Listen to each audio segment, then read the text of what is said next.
Well, it's a good group. I mean, you know, the cross-section of Adam, who's paved the way, to, you know, Brian, who's making it happen now, and you know, and Josh and Mike, like, you know, doing great things, and Harrison and Gary are kind of the next. They're going to be running programs within a year, taking over the world after Brian lets them. Brian and Alex let brains loose a little bit. But so it's a great group at the table, man. And so yeah, it's awesome. Yeah, salute. Thank you for coming, sharing your time with us.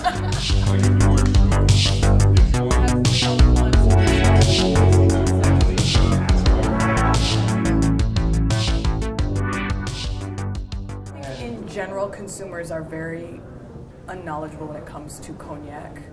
When I will have customers order an XO with Coke, and I just cringe, you know. Courvoisier, ironically, was my first drink. Period. My uncle drank it. My dad drank it. That's all we knew. Drink Courvoisier, neat or with a couple ice cubes. That's it.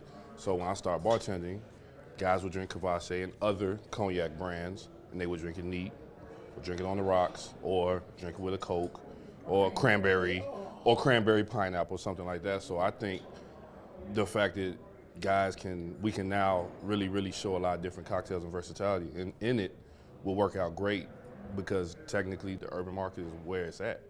So we can push more education to that market to teach those bartenders and to show them how to make real cocktails with the spirit. I think cognac also is viewed as a luxury sort of thing, so people don't think of it as something you can maybe mix in a cocktail or drink more casually. And so, like, one of the strongest things about maybe cognac or champagne is you have this big thing about how you can own the market on status, but also pigeonholes you just for that.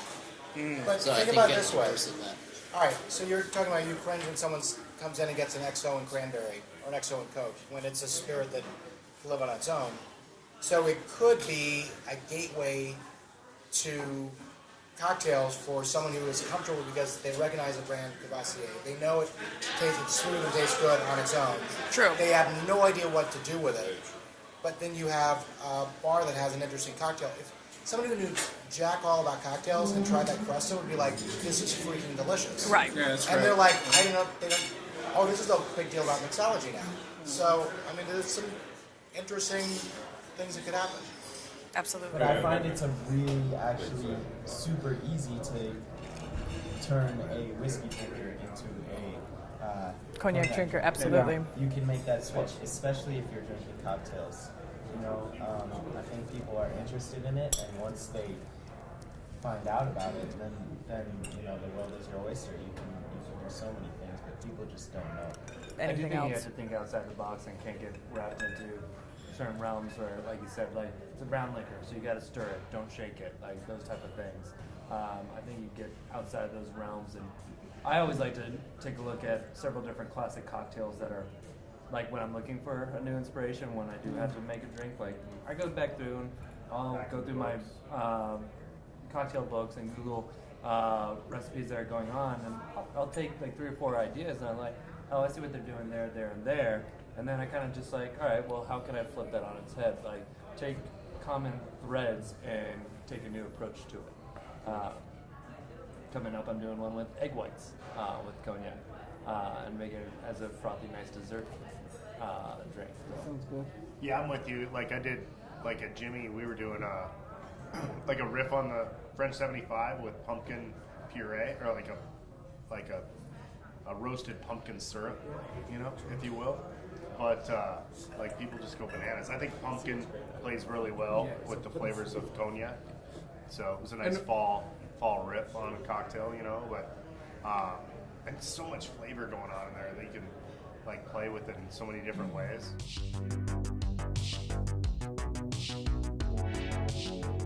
I mean, I guess outside of like XO, like you said, being a standalone, drinking it neat, that's, you know, outside of that, everything else sort of falls under the mixology realm. Well, we actually have it on 2 different cocktails right now. One we do in 1865, which goes back to the day that the first Lingham was opened in London, and that is a take on a French 75, which is really popular. It's one of those things that I'd almost get lynched if I tried to take it off, even though it was there before my time. And then recently, I played around with, for Christmas, doing a themed cocktail, a naughty and a nice side, and one that I did that I carried over onto the menu from the naughty side featured the VS, and it was VS with Pedro Jimenez sherry, mezcal, and then a little chinar in it. Wow, that's serious. Yeah. Serious combo. And people loved it. Like I said, I normally don't put my hand in the cocktail world. I let the bartenders do their thing, but they actually asked to put that one on because they actually really liked it. Cognac is maybe looked upon as seasonal. It's easier to like work into a cocktail during the winter than it is maybe in the summer, or you might find it more readily on a menu in the winter than in the summer. I've always loved to kind of turn that upside down and, you know, do things with brown spirits in the summer that are unexpected, to teach people kind of a way to enjoy them in a different Again, like something like this in the summertime, all day long. Yeah, all day. Both of these. Yeah.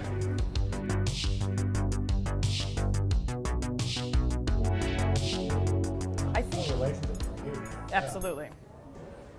Yeah, I mean, all day, right? Like 2 summers ago. Well, I went last summer and then I went the summer before. So I went 2 summers to Cognac. 16, look at you. Exactly. But Courvoisier was one of the companies that took us around their facility for one of those days. And so for us to see how everything was distilled, to actually visit the vineyards, to do a tasting with their barrels with cognac that was literally pre-phylloxera cognac, which not even the richest of rich people can do. But to have that opportunity, you know, as a mixologist, it makes me remember. Like, oh yeah, cognac really, there's no doubt. Cognac really balled us out that day. Here, you know, I hate to say that, but it's like it made an impression on all of us. And, you know, of course, whenever we get a chance to push that particular product, well, we remember they really took care of us, and, you know, we want to repay that sort of favor. And even unconsciously or consciously, but you have that like connection to the brand. Right.